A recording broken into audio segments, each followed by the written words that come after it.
If you've spent any time at all trying to set up a really serious indoor golf simulator, you know the unspoken rule. Oh, yeah. It feels like the quality of the data is just directly proportional to how painful the setup is. It's always a trade-off, isn't it? You're either fumbling with these tiny reflective stickers on your clubs. Or you're messing with alignment sticks for 10 minutes trying to get it just right. Right. And that just creates so much friction. It doesn't just waste time. It actively breaks your flow, your muscle memory. Absolutely. So our mission today is a deep dive into the TruGolf Apogee Launch Monitor.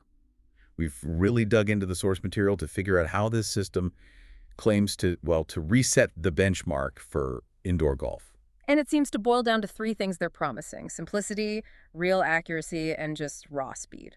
The core promise, the whole philosophy, seems to be serious performance without a complicated setup. Which sounds almost too good to be true, right? A pro-grade experience that's actually effortless to operate. So we're going to break down the tech, the data, and the whole ecosystem to see if they actually pull it off. Okay, let's start with the big one, the technology under the hood. For so long, the high-end market has been all about radar. Apogee makes a hard shift away from that. It does. Apogee is built on what they call a camera-based photometric system. So instead of radar, it's using high-speed industrial cameras, a whole array of them, actually. I think people get cameras intuitively. But what makes radar so tricky indoors that this kind of shift is even necessary? Well, radar systems work by sending out radio waves and measuring the Doppler effect as the ball moves away. But indoors, they don't have enough room to get a really clean reading. So they're kind of working with a limited data set. Exactly. They have to rely on a lot of, let's call them inference calculations. They track the ball for a few feet and then use algorithms to predict or, infer what the spin and launch were. So it's an educated guess. A very educated guess, but still a guess. And that's the fundamental compromise right there. If the system is inferring instead of directly measuring, you're introducing a potential for error. And that's the difference with the photometric system. That's the critical difference. Because Apogee is photometric, it's purely visual. It's working based on what the cameras see, not what radio waves bounce back. Which immediately gets rid of a ton of hassle. A huge amount of friction. No more stickers, no special dots, no reflective tape, no proprietary golf balls. You can use any ball, any club, and the system is just ready. That freedom is massive for a player. But let's get into the specifics of that visual system. What are those high-speed cameras actually capturing at that moment of impact? They call it freezing the moment of impact. The camera array captures the visual data of the club and ball meeting at an incredibly high frame rate and from multiple angles. So what are the key variables they're pulling from that? Okay, so it starts with the basics, like the precise moment of contact. But then it goes deeper. It's capturing the club head's orientation, its rotation. Which is key for something like gear effect, right? Exactly. And it also sees the initial compression of the ball and its launch vector. Hold on. If the cameras are actually seeing the ball compress, does that mean they can see the exact strike location on the face? You've hit the nail on the head. That's it. That's what elevates this from just a simulator to a world-class teaching tool. Center, heel, toe, high, low, all of it. All of it. That's the kind of data that's usually reserved for, super specialized lab equipment. And knowing exactly where you struck it on the face it's everything for understanding your misses. Okay, so that clarity at impact leads us right into the data it provides. Because to really get better, you have to know the cause and effect, right? Yeah. The input and the output. Yep, and you can break it down pretty easily. The outputs are the ball data. That's what the ball did. So ball speed for distance, backspin for trajectory, side spin for your draw or fade. And your launch angles, your start line. Right. Those are the symptoms, basically. They tell you what happened. But the inputs, the club data, that's where you find out why it happened. And we're talking about club head speed. Club head speed for sure. But the two that really matter for diagnosis are club face angle and club path. For a coach, which of those two is king? Club face angle, it's the #1 factor statistically for where the ball starts. A 1-degree change there has a much bigger impact than a 1-degree change in path. The path then just determines the curve. So by giving you both, you can go from just seeing a bad shot to actually diagnosing why it happened. Instantly. And that brings us to what might be the biggest aha moment from the source material, the point of impact replay. This sounds like a game changer for teaching. It really is. After every single shot, the system gives you a slow-motion, high-def replay of the impact.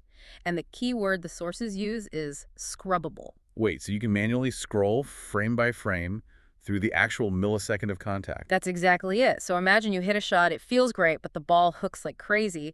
Instead of just guessing, you can literally scrub the replay and see with zero doubt that you hit it a bit on the heel and the face was closed 2 degrees.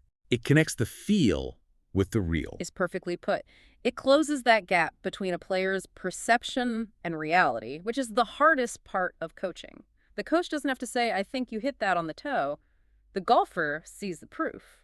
So every bad shot, every mishit becomes a little micro lesson. A powerful one. You're basically bringing the kind of visual feedback you see on a PGA Tour broadcast into an everyday practice session. That clarity is amazing.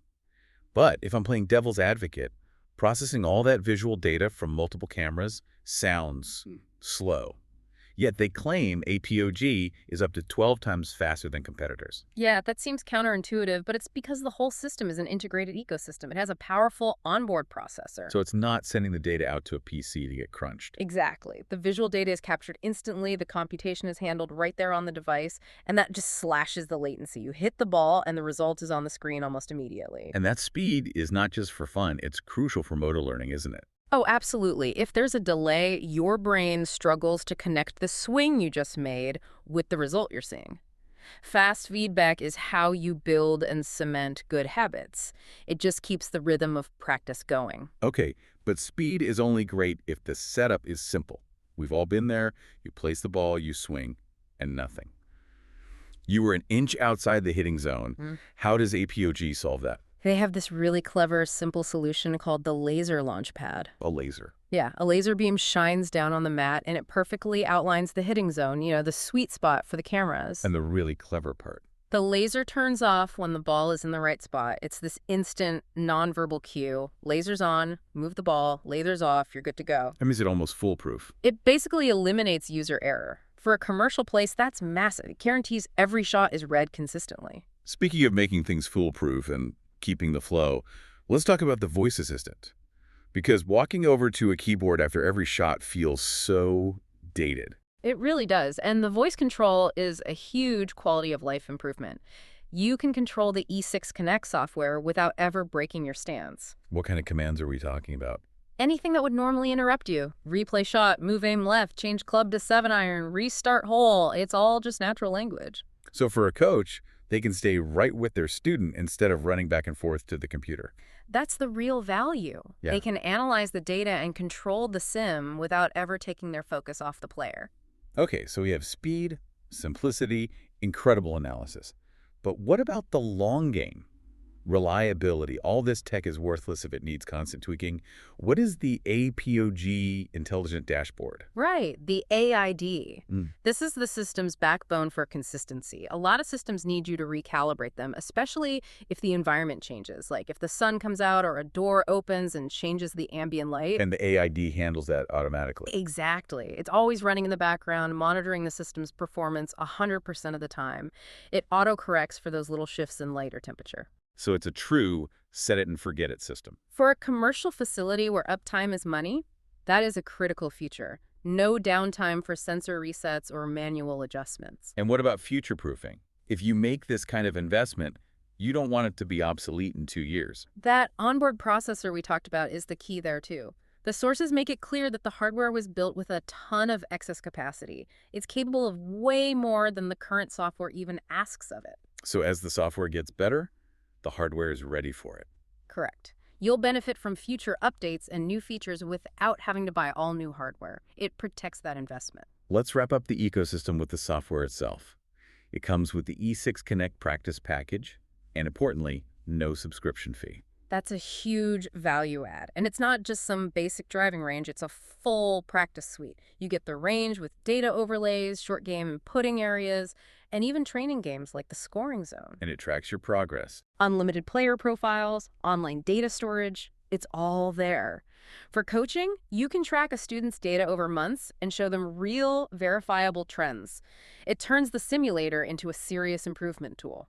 When you lay it all out like that, the photometric tech, the impact replay, the speed, the laser, the voice control, the self-calibration, it's clear they really obsessed over removing every single barrier to practice. I think they moved beyond just measuring a golf swing and really focused on how to teach it.